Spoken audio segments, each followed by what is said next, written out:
I'm Paige again, and the topic I chose to talk about today was Indira Gandhi. There's a lot of names and places in here that are hard for me to pronounce, so if I butcher it, just bear with me. When most people hear the name Gandhi, they think of Mohandas Gandhi, who was a great leader and advocated for India's independence by using non-violent civil disobedience. But did you know that there is a woman with the last name of Gandhi as well, and who also accomplished great things? Maybe it's something in the name. The woman I am referring to is named Indira Gandhi. Indira Gandhi was a great leader, advocate, and political hero. Not only did she do all these things, but she paved the way for respect for Indian women and their independence. In my speech, I'm going to tell you about Gandhi's life, some of her accomplishments, and why all of this is so important. On November 19, 1917, Indira Nehru was born to Jawaharlal and Kamala Nehru. Indira's parents were wealthy and her father was the first Prime Minister of India. When India was 2 years old, her father entered the independence movement with Mohandas Gandhi. Her home was often used as a meeting place. This early submersion into politics is probably what partially sparked her interest in politics and what shaped her ideals as a leader. Leadership was a natural ability for Indira and started at an early age. When she was 12, she started the Varana Sena. This was a political support group for children. Can you imagine being 12 years old in the middle of India's race for independence and start your own group to help support it? I sure can't. They conducted marches and helped circulate banned published works and materials. Her mother, Kamala, was consistently ill throughout her whole childhood.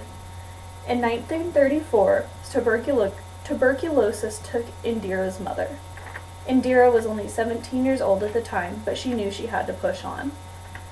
Gandhi attended school at some very prestigious institutions. These include the University of Oxford, Badminton, Visva Bharati, and Somerville College. In 1942, she married Feroz Gandhi.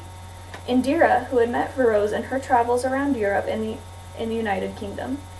In 1944, she gave birth to her first son, Rajiv Gandhi. Then 2 years later came her second son, Sanjay. She managed both the campaigns of her father and husband, even though her marriage was somewhat on the rocks. In 1957, Feroz survived a heart attack, which brought the couple closer and renewed their family. But he passed away in 1960 when Indira was traveling with her father.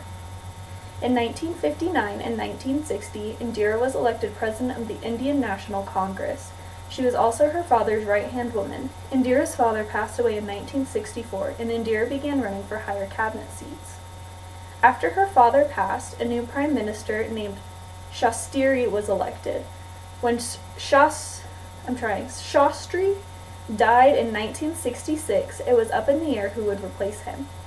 Indira was ushered forth as a compromise candidate because they believed her to be weak and easily manipulated. She won the election by a landslide. She was the third Prime Minister of India, the first woman to hold the position, and the first woman ever elected to lead a democracy.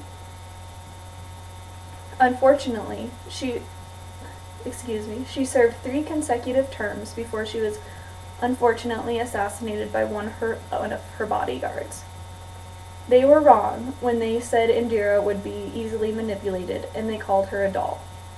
Some of Gandhi's greatest accomplishments were the signing of the Shimla Agreement.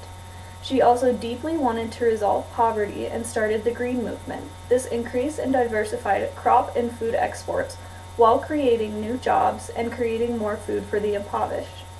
Her signing of the Shimla Agreement would later lead to the creation of Bangladesh, which she also helped ensure peace for.